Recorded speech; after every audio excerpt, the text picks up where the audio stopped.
I'm glad to be with you again today in the third record of the GeoGuides series.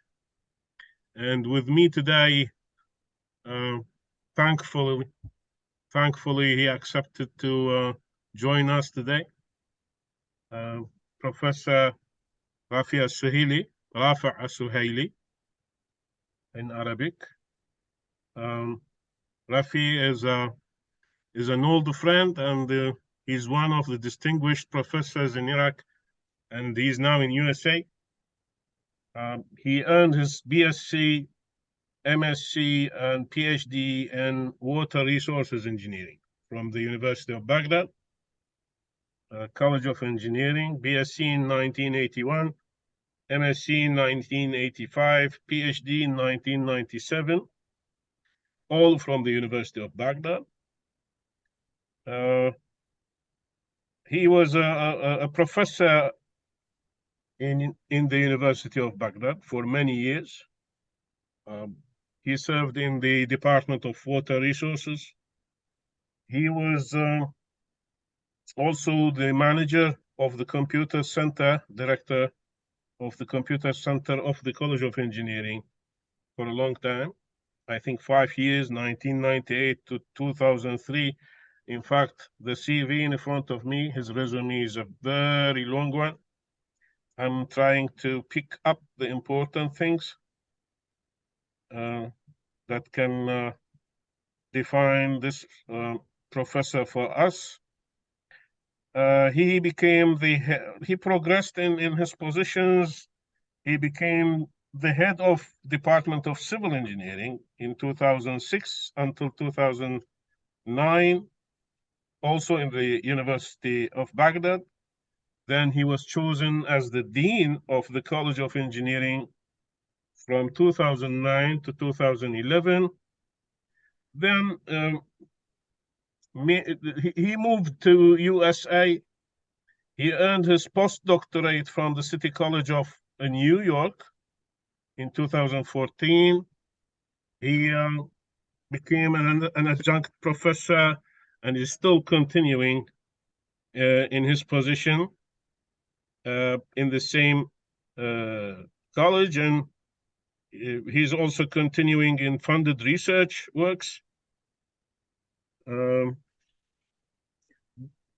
Al Suhily has distinguished works with the United States Corps of Engineers, companies like Stanley Baker. He has more than 150 published papers, 2 books from his research works. He passed 42 PhD students, I think, is written here, and 80 MSc students, Masters of Engineering. And his main field of research and jobs and his distinguished career in hydraulic structures. He's very known in hydraulic structures in Iraq, and he's also a professional engineer in landslides. And he has also research work in landslides. I think I'll take this much from his resume. You can visit his LinkedIn maybe to know him more. Welcome, Professor, with us. I'm very glad that you joined us. Thank you very much, Dr. Al Mufty. Thank you for having me here to give like a short lecture on a specific topic in geotechnical and some hydraulic issues. So, Professor Rafie will present us a subject, very important subject in design and construction of embankments when there is hydraulic head difference, and that's the toe filters design. We discussed a couple of subjects, and I prefer to pick this one because I'm interested in in the subject, and I've written an article about filters maybe 30, 40 years ago, I don't know. But it's time to listen to the subject from a professional. And I'm welcoming you again, Doctor. Thank you. Please, it's all yours now. Great. Thank you very much for having me, Dr. Al Mufti. So I'm gonna start the presentation. Okay, so I hope you are seeing my screen now, right? Yes, it's perfect. Okay. So to start with, our topic today is not so complicated, but it is very important and addresses like a design problem, which is well known in engineering. So we're going to highlight on design different components of the tow filter, like its size, its material, and then the drain pipe, the design of the drain pipe. So I will try to simplify as much as I can. Of course, we imposed an assumptions to make the topic like to a certain level. We can go further maybe in another presentation. So we are talking about designing a soil filter at the toe of an embankment that support from the side a high water level from the other side. Usually the high water level we call the upstream side, and the low water level we call it downstream side. Thank you. So here we see that this embankment, this is the phoretic surface. So water seeps from the high water level and leave the embankment, and maybe if there is like a high hydraulic gradient, which we're going to talk later about, this will cause like erosion of this side of the and starting a failure. So we have to put a filter here that like collect the seepage water and transfer it to a drain pipe, and then through the drain pipe we can drain it out safely. So here is the dangerous part that may a failure may happen. The picture on the upper right here showing a tow filter. Okay, so the details here, this filter has no pipe. We're going to show later like a pipe. So just to show that its location is at the toe side of the embankment. Of course, there are so many types of tow filters.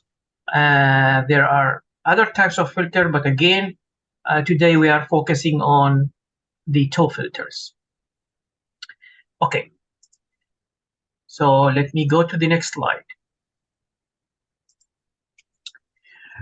In this picture, I'm showing the famous FlowNet, because FlowNet solution is one of the solutions that we use, or otherwise we can use software solution, which solve either some of the software use finite elements, some of them use finite differences. Most recently, finite element is used to solve the equations.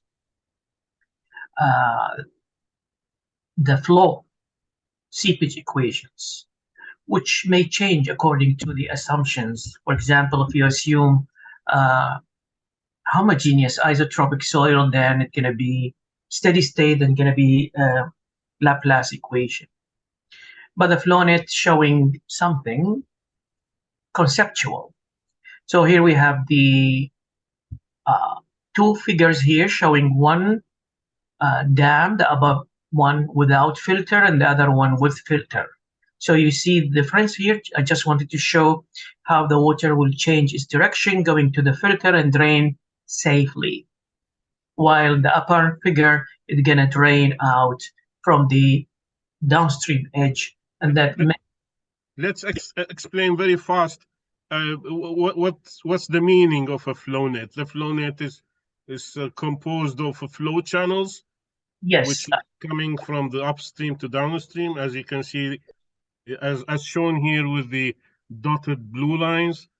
yeah, The area or the channels between the dotted blue lines are called flow channels, while the lines that are intersecting these channels are called the equipotential lines, which collects the points that have the same head value. total head. Total head. Total head is usually the summation of pressure head and elevation head. Velocity head in soils is usually ignored, is negligible.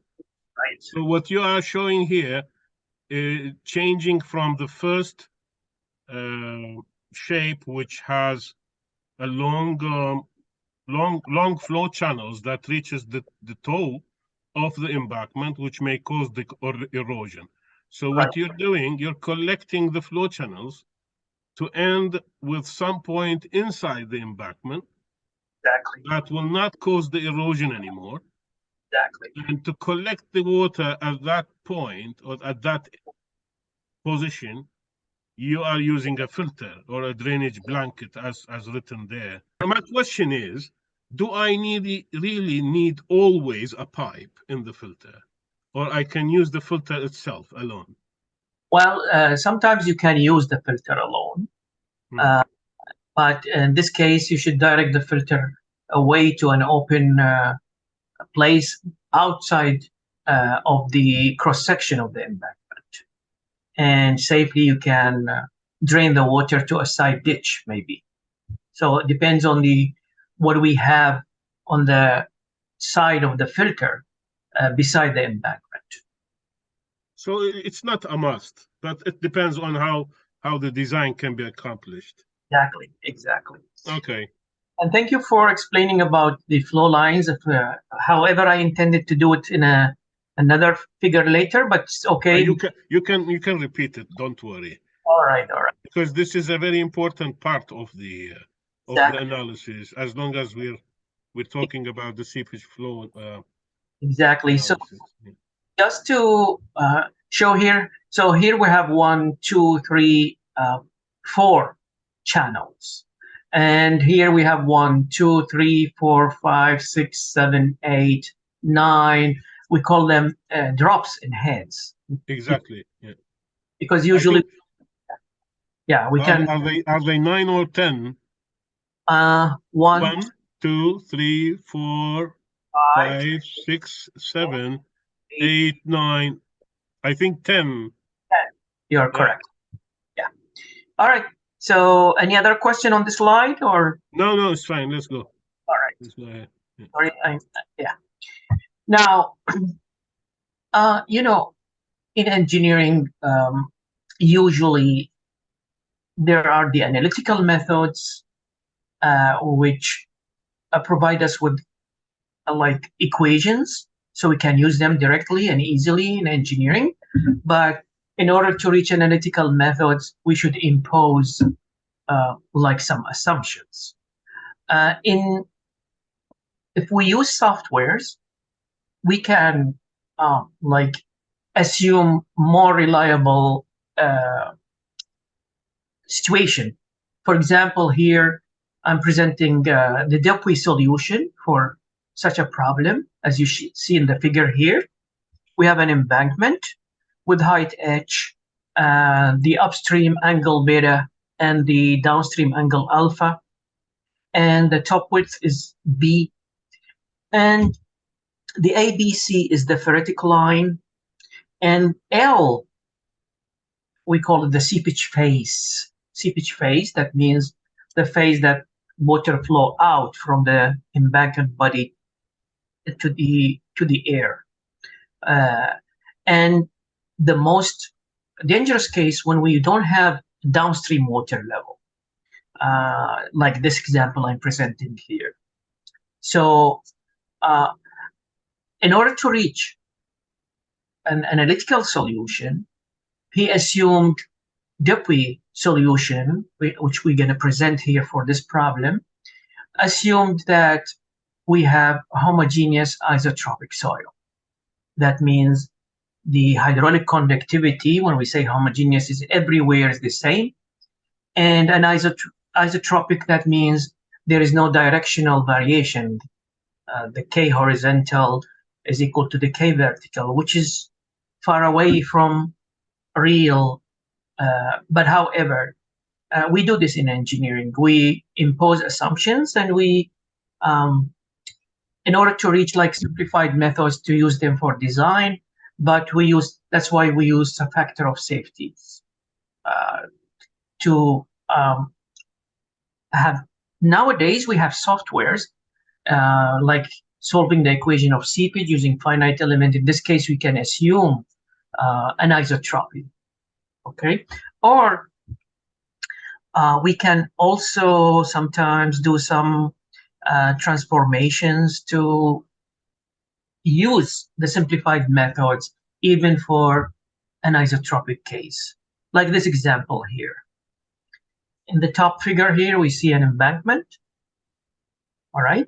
Well, I believe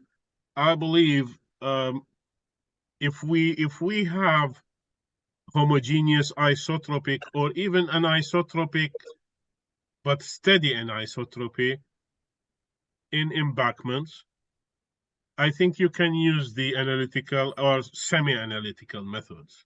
Yes. When you have heterogeneous soil, when you have a very high level of anisotropy or changing soil pockets, soil layers, maybe a zone dam with many layers, I think in that time, using hand calculations and using the simplified analytic methods will be far away from reality.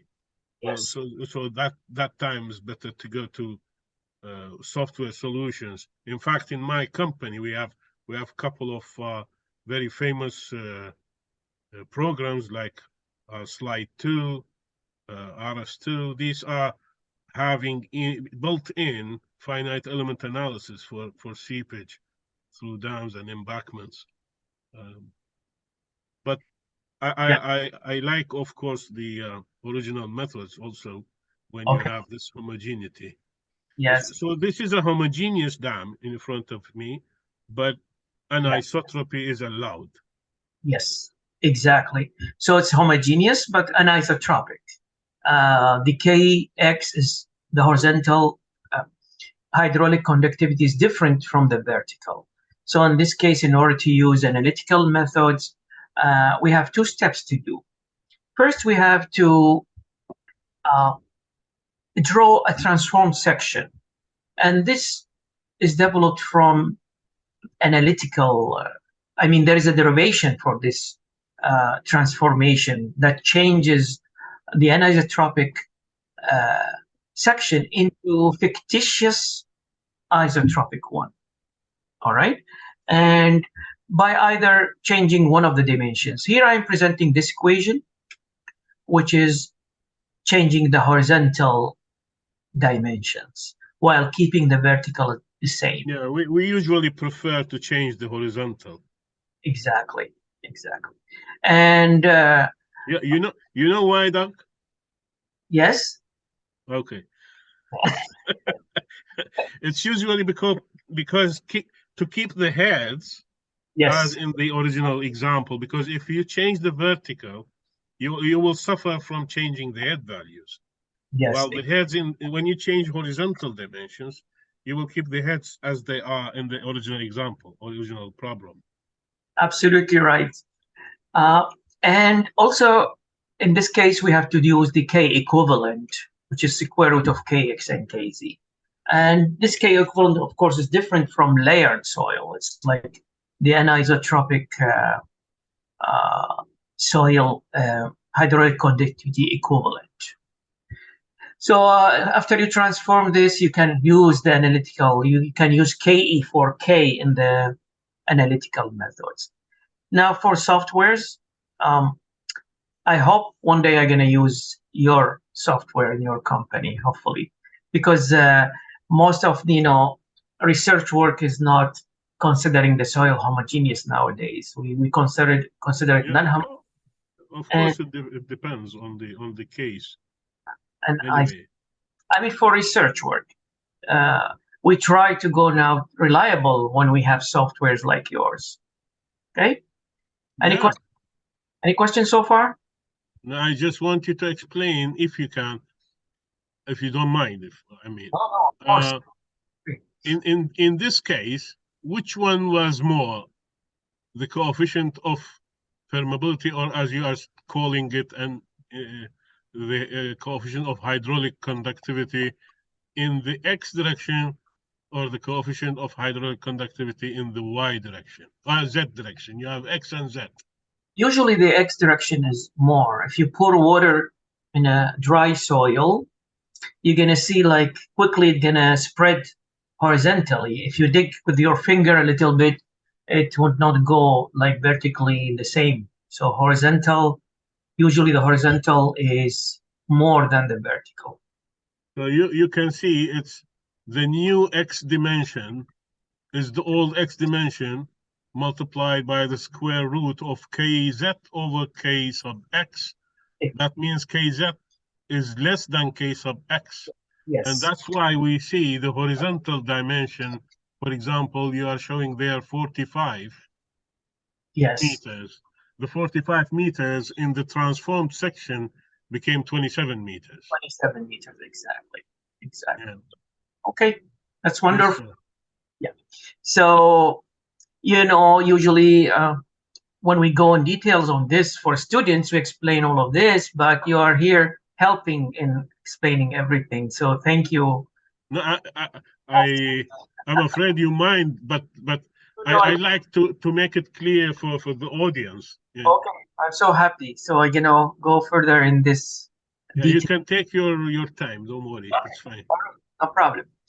Okay, so here's the problem again, going to the analytical solution. And I think I get back. I should go, yeah, the other way. All right. So before we go into the equation of the Dupuy analytical methods, here again showing more details about the problem. Here we have the flow net, and there's a hydraulic gradient. So first of all, here where I intended to explain more about the flow net, 1, 2, 3, 4, and F, number of flow channels, and 1, 2, 3, 4, 5, 6, 7, 8, 9, 10, 11, 12, 13, 14 number of drops. So that means the head at the upstream side, I have it 9, and the head at the downstream side is 2. This is assuming that AC is the data. Now, looking at AB, AB is an equipotential line. So for example, on this point, this is the elevation head, and this is the pressure head. When you move to another point, this is the elevation head, and this is the pressure head. But along AB, it kept as 9, the same, the only changing between the two types of heads. Similarly, for the downstream side, DC. And I want you also to notice that the ferretical line actually leave the soil not at the level of the downstream water.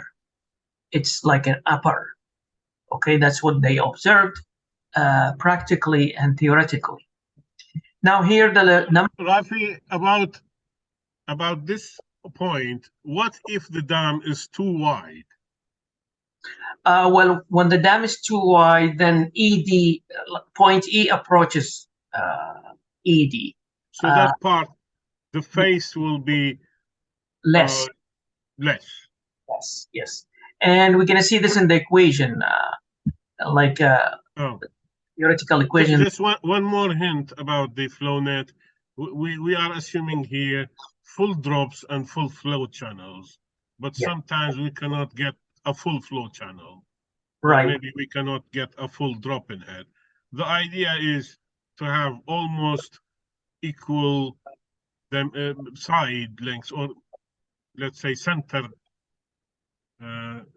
crossing lengths for these squares Yes. between the potential lines and the flow channel flow lines. Yes. So if you have a narrower drop, we can assume like 0.5 or 0.4 drop instead of a full drop. And the same applies if you have a narrower channel. Yeah. Well, the basis of drawing a flow net is came from, mathematically we can prove that equipotential lines and flow lines, they are orthogonal. So this should be met in 90 degrees, number one. And also the point that you highlighted about the squares, but it's not always easy to draw such a flow net in the in my experience, I know it will not make a big difference unless you have a clear width change. Yes. So 0.9 and 1 is not that much difference, but if 0.5 and 1, that will make a real difference. Correct. Yeah. Yeah, what we are defining also the I critical, which is the... Yes. So the I critical depends on the properties of the soil, which is the specific gravity and the void ratio. So each soil has I critical. However, most of the soil, the I critical range from 0.9 something to 1.1. So sometimes you see in designs, they assume it's just one, but the right value is shown by this equation, I critical. Yeah. And what is I critical? It is the hydraulic gradient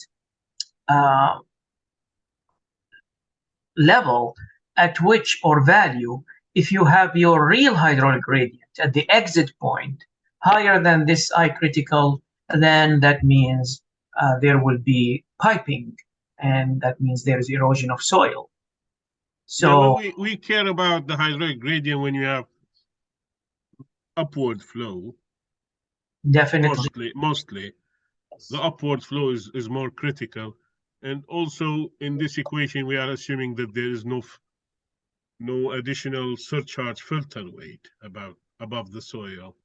So yeah, this is when you have it's like you're talking about do we need I critical in this embankment? No.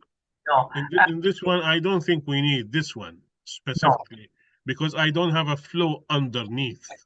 Yes, but sometimes here, in some cases, maybe that part, yeah, maybe that small part. When the water leaves here, there will be a seepage force. So the concept of I critical was derived from the seepage force. When I'm not sure if we can apply this equation for a horizontal flow. No, we will not apply. We just try to explain the concept. Yes. But I mean, why erosion would happen here? Why erosion? That's a different issue. That one you are correct. The seepage force is strong or more than the contact bonding forces of the soil. Exactly. So it pushes the soil particles out. That's explainable. But yeah. I mean, this I critical equation, specifically this equation, is for upward flow. Yes. For example, when you have a hydraulic structure resting in a soil, like a concrete dam resting on a soil, so there's going to be like an upward seepage flow on the downstream side. Exactly, yeah. So usually if the exit gradient is more, but we presented here this concept. Yeah, I understand. It's to give the idea that while we have critical situations, this is also derived originally from seepage forces that exceeds the weight of the soil. Yeah. Exactly. So here is a picture showing how you see here we have an embankment. We hear the upstream side water, and you see here how we have what? Erosion on the downstream side. You see here, this is like a start of failure. All right. So according to Dupuy, we have two equations, analytical equations, one for the seepage discharge and one for L. Now, L is defining what? L is defining the seepage phase, all right, which is the incline distance from the ferritic line to the bottom. And this is all this L part of the downstream slope is subjected to a seepage force and need to be protected. So the first equation gives the value of L. H is the height of the water on the upstream side. Alpha and beta are the angle of inclination, and B is the top width. Now, in order to find L, of course, alpha is known, H is known, but we need to find the distance D. Distance D, according to the Dupuy solution, is the distance from the downstream side, the horizontal distance, to 0.3 delta. Now, I don't want to go through analytical things, theoretical things. This is the point A prime, which is the theoretical extent of the ferritic line. I think that is a parabola. Yes, it's a parabola. So but in the real situation, it goes up to point A. So you need to extend the parabola. It ends at A prime. Exactly. So those equations depends. I mean, the derivation of those equations depends on this parabola. So we have to have this distance D. So after we find D, we can plug it here to find the seepage phase. Then we know the extent of our tow filter. When you find L, then your filter should be up to here, or otherwise you should provide a protection to a certain extent, and then you go to your filter. It depends on what you select. So we're going to assume that we're going to extend the filter today from the L and going down. All right. So also this filter, we're going to provide inside a drain pipe, okay, to collect the drainage water, the seepage water that's going to be drained, and take it away. So we need to find, in order to design this pipe, we need to find how much it should hold flow, and it should hold the flow of seepage. So this equation is the equation for calculating the seepage flow. Of course, per unit length, that means per unit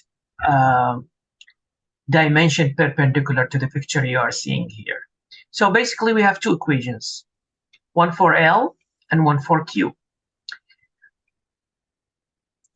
In order to find the Q, of course, we're going to use geometrical things, right? Using geometry, then we can find D, an equation for D. This is the equation to calculate D, where HE is the total height of the embankment, and B is the top width. And after you find D, you can get back to the previous slide, and you can find L. So equation 3 is just geometry. Yes, just yeah. Okay. And after you find L, you can find Q. Any questions so far? I know. I think it's Clear? clear. What you're doing is to find the geometric parameters and also to find the phase length. Right. After you have the phase length, then you have another equation to calculate the quantity of flow. Yes. Now again here, I want to make sure that you're getting what I'm doing. So actually we are designing this kind of filter because we have different types of filters in embankment. So this is the toe filter. The above figure shows the toe filter. This is a different one, which is a horizontal drainage blanket.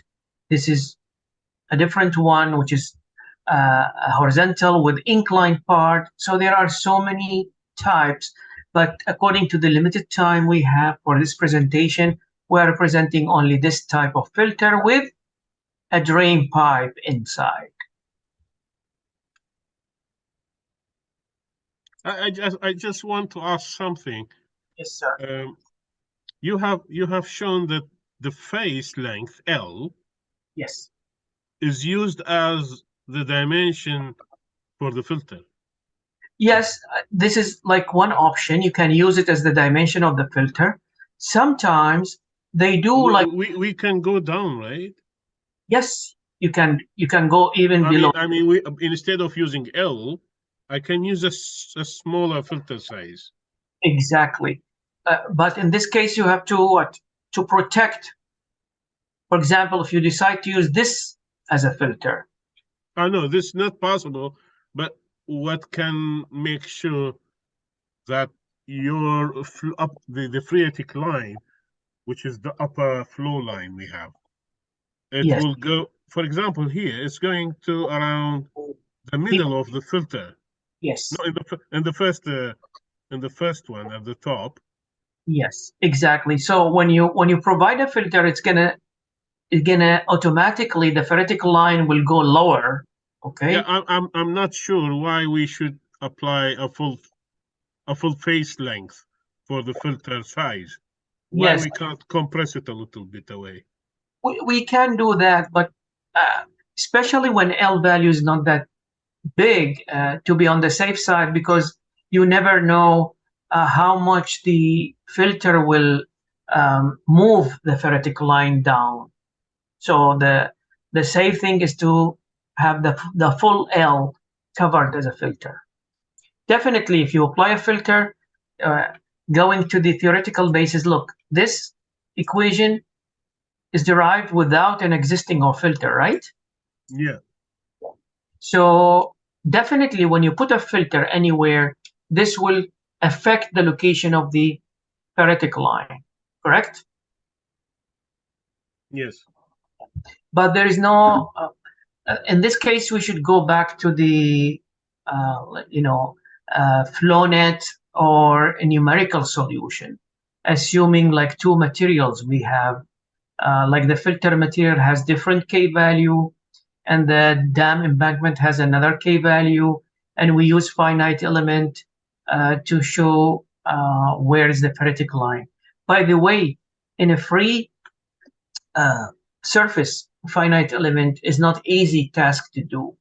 I don't know if your software deal with this like a free lines, because for finite element, the domain of the problem should be defined or predefined. Yeah. Of course, it uses iterations until it finds the The correct. correct location. Yeah. So it's not an easy task to do. So that's why we are using the simplified one, and we're assuming the worst scenario. Um, you know, um, we are talking about a design problem, No, I and understand. Of course, we need something to be practical and we can get results from it, right? exactly, Yeah. exactly. All right. So after we talked about those things and Q and L, now we're going to talk about the pipe.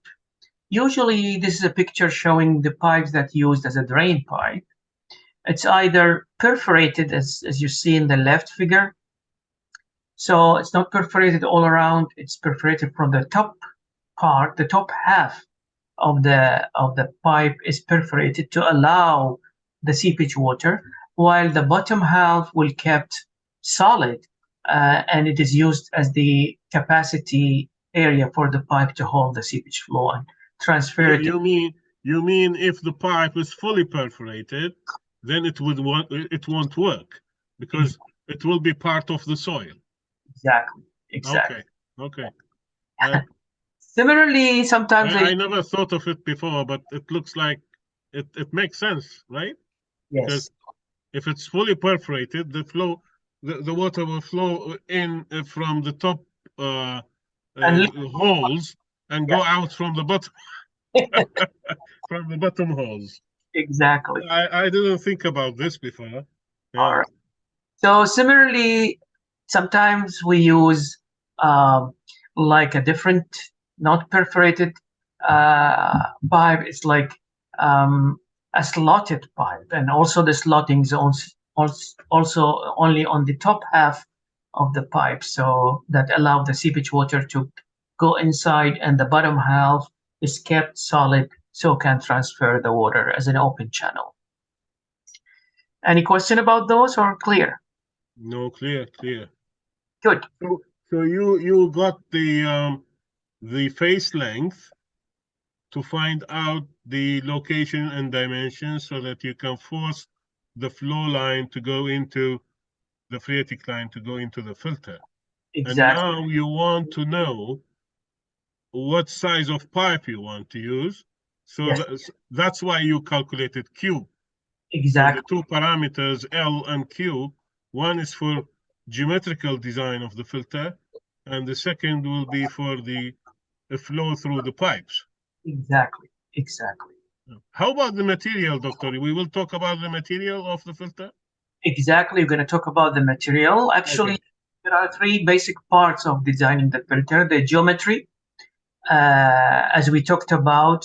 The key point is the L, and then we're going to see how to deal with the geometry uh, to finish the all dimensions required for the filter, and the hydraulics. Sorry, and the material of the filter, and then to make sure that the filter will be stable and not be clogged by the fine embankment soil particles. There are methods to design those filter materials, and also designing the drain pipe. So we're gonna these three parts we're gonna explain with an example. Okay. Okay. So after calculating Q, as we said, is the seepage per unit length. Usually in practice, this is a top view. I'm sorry, maybe the figure is not so clear. This is a top uh, view of the embankment. So usually embankment extend long in the longitudinal direction. So we cannot have a very long pipe. So a pipe, let's say at a distance W, and then we have to start and another pipe after draining the flow of this pipe away. Now, the designer here would select the spacing of those pipe, the length of It, those. it, it, it depends on the size of the pipe he's using, and Exactly, also the drainage capacity of that pipe. exactly. Because So if he connects all the pipes and he's waiting to drain only from one point, the pipe will be full while the water did not reach the drainage point, right? exactly, Yeah. exactly. Okay. Okay. Or otherwise, if he adopt this scenario, he's gonna have a very large diameter. Yeah. Uh, Yeah. Yeah.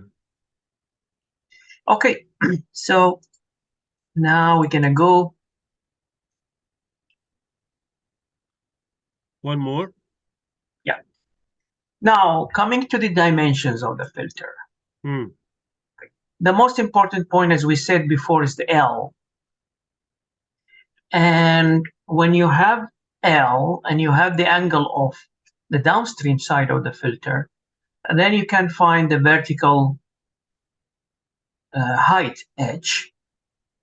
Now, here is something optional and iterative. We can go any slope. Usually they use the phi, the angle of repose of the soil, of the filter material, okay, to find the distance L2. However, if this space is not enough for the drain pipe after we design it, we can extend this to a milder slope, like an angle less than phi, to decide about the dimension. Is that clear? Yeah. I think you're teaching soil mechanics these days, right? Yes, Yeah. yes. Because angle of repose is the angle that the filter material will be stable in its sides without any failure. So if you go any angle lower than the angle of repose, you will keep your filter stable while constructing the earth dam or the embankment. Exactly. That's exactly the concept. So that's why we, but still we have to check if this space is enough for the pipe size. If not, we're going to go milder. So we're going to keep the stability. Okay. So this is a geometry. So very easy geometrical things. After finding L, everything will be okay.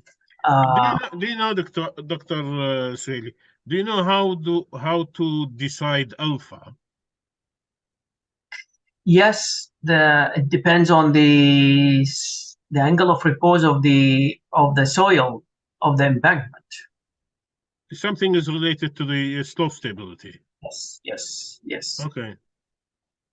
So you assume it which is less than phi of the soil, and then you check the stability of the slope using the. Well, it depends on if it is a zoned embankment, if it is a homogeneous embankment. But Exactly. generally, it's a stability related subject. Exactly. At that angle. Yeah. Okay. Yeah, on the level of undergraduate, we teach the normal methods of stability analysis. But if you go further, when you have non-homogeneous soil, gonna be different. Correct? This is Yes. your area. No, it's your area. Of course, it's at least we have a common area. It's fine. Yeah. All right. So designing the filter material. Now we have to be careful selecting the filter material. What do we mean by filter material? Exactly the gradation of the filter, because we should make sure that this filter works. And when I say works, I mean it not like after 2 or 3 days or 1 week it clogged, okay? Or maybe it should not allow like the fine soil particle to wash away into the coarse material. So there are conditions, and in the literature we have 2 basic methods that used to design the filter material. I don't want you to go through the text here. So Terzaghi and Peck method, and the other method is the US Navy method. So the picture here is showing the seepage water and the filter. When we say D85S, S referring to the soil to be protected, that means the embankment soil. And when we say D15F, F means the filter material. Now 85 and 15, those numbers are the percentage finer. So the diameter corresponding to 85% finer of the soil, and D15 is the diameter corresponding, when we do sieve analysis, soil particle distribution curves, we deal with those things. So any soil mechanics or any civil engineer should know what I'm talking about when we say D85, D15, D60, D10, all of those. So proceeding with this, the first equation satisfy condition 1. What is condition 1? The size of the voids in the filter material should be small enough to hold the large particles of the protected material. That means that's the main idea here. Yes. Yeah. We need the bigger particle of the soil cannot go through the smaller size of the openings in the filter. Exactly. And condition 2, the filter material should have a high hydraulic conductivity. That means enough hydraulic to prevent built up. Now this is built up when we have low hydraulic conductivity, then this will retard the flow. And this is normal in hydraulics. When there is retardation, there will be built up head. That means when you retard the flow, automatically the flow will change the dynamic head, which is the velocity, into static head, which the water will rise, in fact. And if you have unconfined flow, the water will rise. rise. If you have confined flow, the pressure head will rise. Exactly. And doctor, this is like a problem, because when the head increases, this will push like a little the flow more through the filter. And again, the head will decrease. And again, another built up and pushing, and it decrease, another built up. And that's a common thing of a problem of dynamic action to the soil. In pipes, in open channels, this will create vibration also. That's we avoid in hydraulics. So here is similar. This will create such thing, unstable, unsteady phenomena. Okay. I would pass this. I can't understand that. All right. I'm gonna repeat. I understand. Maybe we can name it or explain it as some cyclic happenings. Yes, exactly. In the flow. Yeah. Exactly. When we have like low hydraulic conductivity, right? Okay. Then this will retard the flow. So the flow, automatically the seepage water coming is more than the capacity of the filter. But we're talking not about the main soil. We're talking about the filter. Yes. We have a change in the domain, or change in the media from the main soil into the filter. So if the filter is retarding the flow, then there will be a buildup of head in the main soil. Exactly. And that will have extra pressure on the filter, and it may fail the filter out or push it away. Yeah. Or maybe degrade it. I don't know. Well, this is from the point of stability, but at the same time, from point of view of flow, when you have upstream the filter, higher head, with the same hydraulic conductivity, this will what? Will increase the flow through the filter. So again, the head will get down. Will get down, yeah. And then another cycle will come, right? So there is a built-up head, and again pushing. And this is like dynamic action that creates sometimes dynamic like vibrations, create like unstable condition. I told you in hydraulics, we avoid this when we have for example, when you have an open channel and there is like a geometry in the structure downstream that retard the flow, like a gate down. And if you close the gate or decrease the gate, this will create a buildup, and then there will be this pulsy cyclic action.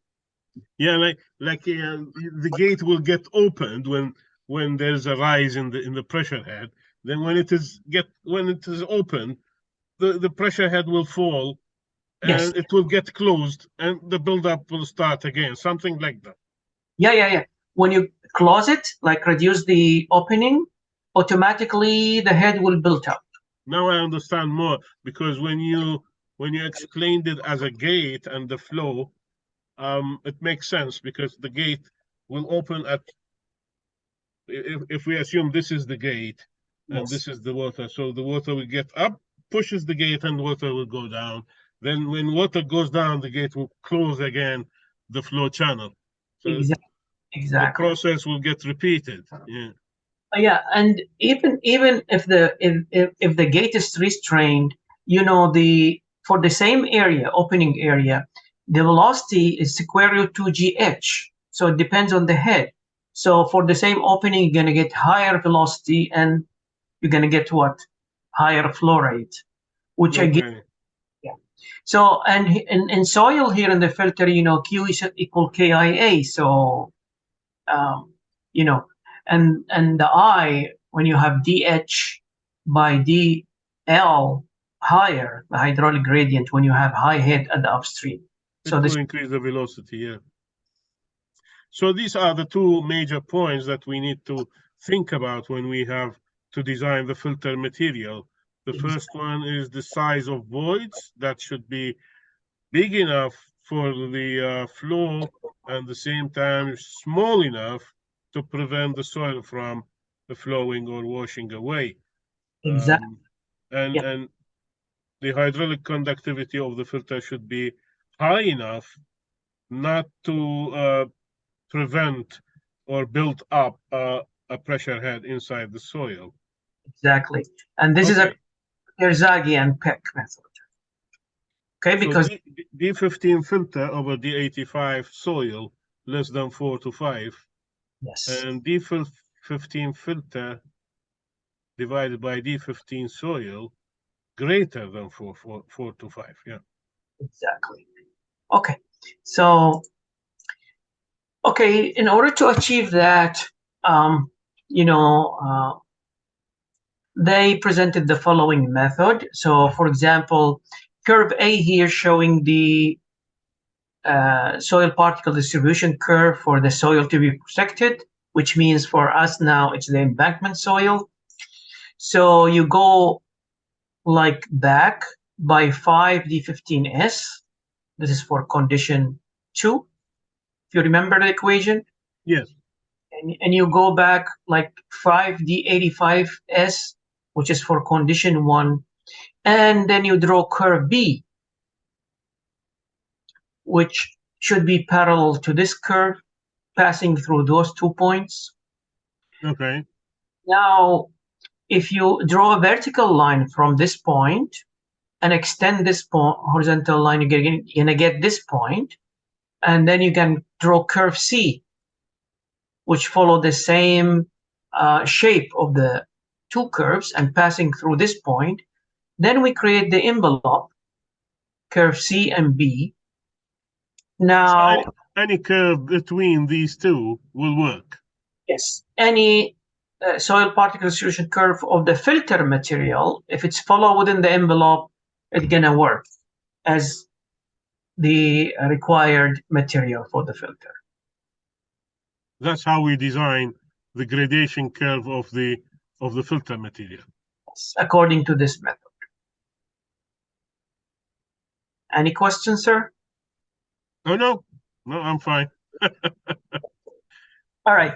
Now, going to U.S. Navy method. The U.S. Navy method has a little bit more conditions. So for condition 1, for avoiding the movement of the particles of the protected soil. Okay, so this is like the same condition in the previous method. So they have imposed those 3 conditions. D15F, D85 less than 5, less than 25, D50, D50S. So as we see here, they involve more diameter sizes in this method. And I don't want to go in details. Here are some comments. If uniformity coefficient of the soil is less than 1.5, those limits should be adjusted. For example, this should be 6. And if CU of the protected soil is greater than 4, then this one should be increased to 40. CU is for the soil, right? CU or for the filter? No, for the embankment soil. Okay. The So CU is the coefficient of uniformity and defined by D60 over D10, diameter of the 60% passing, and diameter corresponding to 10% passing. Okay. Or the effective diameter, as we said. Yeah, we call it also effective diameter. Now, coming to condition 2, for avoiding build-up of large seepage force in the filter. So you see the same condition 1 and 2, the same conditions 1 and 2 in the previous method. So they imposed this condition in order to avoiding any build-up of the head. Now, in addition to these 2 conditions, they have what? Other 3 conditions in the US Navy method. Condition 3, the filter material should not have a grain size greater than 76.2 millimeter, 3 inches. And this to avoid segregation of particles in the filter. Is that clear, doctor? Well, for me, it's clear, but if you want to explain what segregation is. Segregation, as we learned in concrete, same here. That means like a certain size of particles will be accumulated on one side. So the filter will lose the homogeneity across it. So segregation is for the filter material means that the larger particles will be in some place, smaller particles will be in another place. That's separation of the particles based on their sizes, and it will lose the original grain size distribution. Exactly. Condition 4, to avoid internal movement of fines in the filter. It should have no more than 5% passing number 200 sieve. So the percentage passing number 200 should not be more than 5%. Yeah, so they want the filter material completely granular. Yes. Yeah, granular. Yeah. Now, condition 5, talking about it's related to the pipe, the drain pipe that's going to be used. So when perforated pipes are used for collecting sewage water, filters also are used around the pipes to protect the fine-grained soils from being washed into the pipes. So again, also the fine soil surrounding the pipe should not be able to go inside the pipe, drain inside the pipe with the flow. So that means the slot size and the hole size should be designed to avoid this. So to avoid the movement of the filter material into the drain pipe perforations, the following additional conditions should be met. This one for the slotted pipe, and this one for the perforated pipe. That slot, I think it's a slot thickness. Yes, slot width. That means. Oh, so you're assuming that the slot has a length and the width. Exactly. Okay. Instead of width and thickness. Okay, thickness, it should be perpendicular to the face. Okay.